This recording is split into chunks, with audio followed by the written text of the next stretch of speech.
Mına Türkiye'de Van degen Kırgızlar yaşagan jerde bir ayal kişi ejekebir tuş görüptü düşündü. Uşul ümmetim koronavirüsten oğrubasın.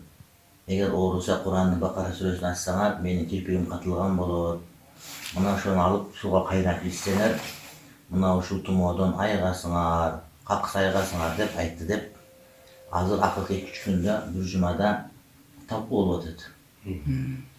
Tuş görüp. Emi ruya saliha tuş ýakşy. Peygamber sallallahu 46'dan bir bölügi degen hadisler var. Birok bu uşul adam özünün işin bagytyn toora biliş maksatyny istihara okuganda, başka okuganda bagyt tabat. Birok tuş menen şeriat, şer'i höküm bilbeýdi. Bir ayal kişi görebi, erkek kişi görebi, çoň mufti görebi, je bir olya görebi, je bir sahap bergen molda damylda görebi, al tuş öz işi bolup da oşonu menen şer'i bir hökümdü ispat kılganga bolbaýdy. Bir tarikatın yollarında bir adamlar tuş gördükde oşonu şeriat yolunda şeriatın bir bulağı katarında yani Kur'an, hadis, sünnet, icma katarında karmağına jarabaydı.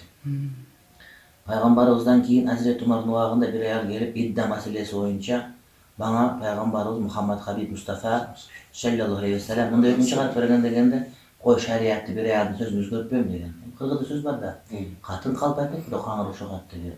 Oşoň üçin eti ayalını gösterdi. Ayal bir ayal kişi şükür atkan eken ayaldyň öňünde ukkan nersesini de kabul kılınmay galat da.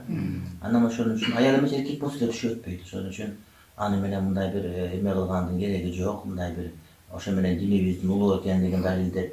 Eman ayalymyz takwa ayalymyz bolsa gerek dep doganym düşözüne jakşy elbetde. Any menen bir şer'i höküm ispat kıla albaýbys.